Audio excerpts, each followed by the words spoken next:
పోరాటాలకు సిద్ధంగా లేకపోతే బొండిగా విసికెత్తారు తప్ప మనకు న్యాయం జరగదు.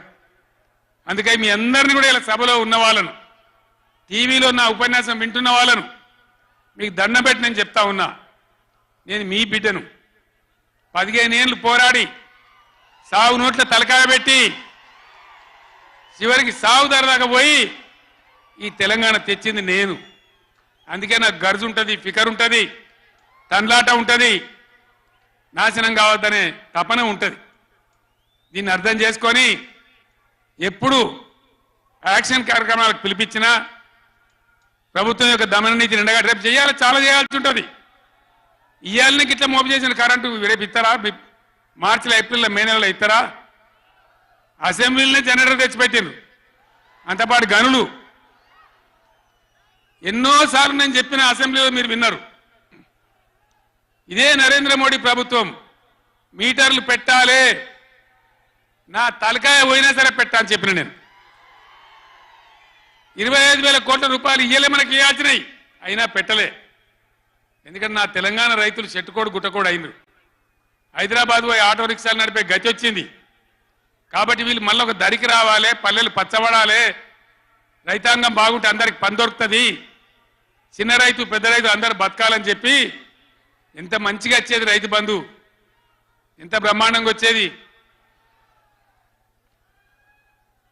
మీ బ్యాంకులో పడి టింగు టింగుమని మీ ఫోన్లు మోగుతుండే.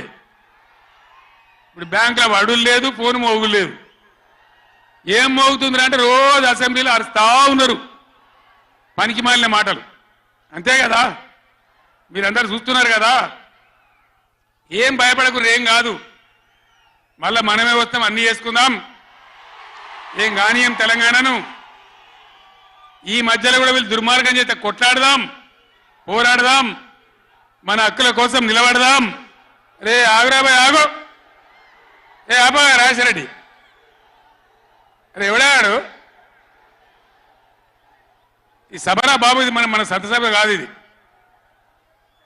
ఎందుకా పిచ్చోలాడా?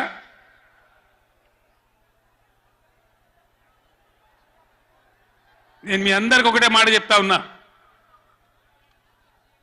మాకు అధికారం రావాలి, ఎన్ని అబద్ధాలైనా చెప్పుదాం, ఇష్టం నోటికి వచ్చింది చెప్పింది. ఇలా కొత్తగా మొదలుపెట్టిన దుకాణం కూడా కొత్తగా నేను ఇంతకుముందు చూసిన పేపర్లలో, సోషల్ మీడియాలో చూసిన నేను. వరికి పంటలకు కనీస మద్దతు ధర వస్తే వాళ్ళు చెప్పిన 500 బోనస్ ఇయ్యారట. అంటే ఏమన్నట్టు, ఎందుకు చెప్పిన మరి అన్నాడు? మద్దతు ధర రాలేదా? కేసీఆర్ గవర్నమెంట్ అప్పుడు వడ్లని కొనలేదా? డబ్బులు బ్యాంకులో వల్లేదా? మరి ఇవాళ 20 ఏమైంది? అదే ఆఫీసర్లు కదా, అదే ప్రభుత్వ వ్యవస్థ కదా, అదే కలెక్టర్లు కదా, ఎక్కడికి పోయినరు? ఏం చేస్తున్నారు? మీ దొంగ మాటలతో, నంగనాచి మాటలతోని ఇతరుల మీద అబాండాలేసి ఏదో తప్పించుకుంటామంటే నడవది బిడ్డ, జాగ్రత్త. నువ్వు జరిగినట్టే జరగాలి, ఇంకా మంచిగా జరగాలి, కానీ చెడ్డగా జరిగితే జరగనీయం, మిమ్మల్ని నిద్ర కూడా పోనీయమని నేను చెప్తా ఉన్నా. అట్లా కొట్లాడతాను తప్ప ఊకోము. కృష్ణా జలాలలో, అటు గోదావరి జలాలలో తెలంగాణ రాష్ట్రానికి రావాల్సిన సంపూర్ణమైన వాటా వచ్చేదాకా బీఆర్ఎస్ కొట్లాడుతుంది.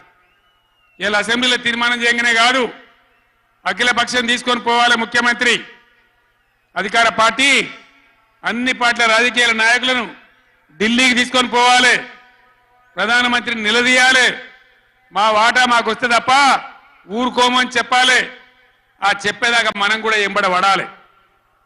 ప్రజా ఉద్యమాలు ఉంటేనే ప్రభుత్వాలు అప్రమత్తంగా ఉంటాయి, జాగ్రత్తగా ఉంటాయి. కాబట్టి ఈ దొంగ నాటకాలు మానుకొని పాలమూరు ప్రాజెక్ట్ ఎట్లా చేయాలనో ఆలోచన చేయండి, మంచి కరెంట్ ఎట్లా ఆలోచన చేయండి.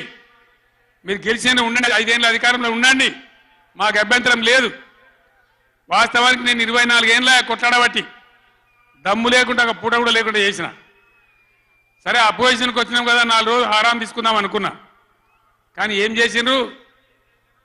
నల్లముఖం పిలివై చచ్చిపోయిన ఎలకని పట్టిందట. గవర్నమెంట్కి వచ్చుడే కృష్ణా నీళ్ళను ఉంచబోయి కేఆర్ఎంబీకి అప్పచెప్పింది. కట్ట మీద మొత్తం రిజర్వ్ పోలీసులు ఉన్నారు. మంచినీళ్ళకు కూడా సిప్పబట్టి అడుకోవాలి. శ్రీశైలంలో కట్కాన్ చేసి కరెంటు ఉత్పత్తి చేయాలంటే వాడిని అడుకోవాలి సిప్పవాట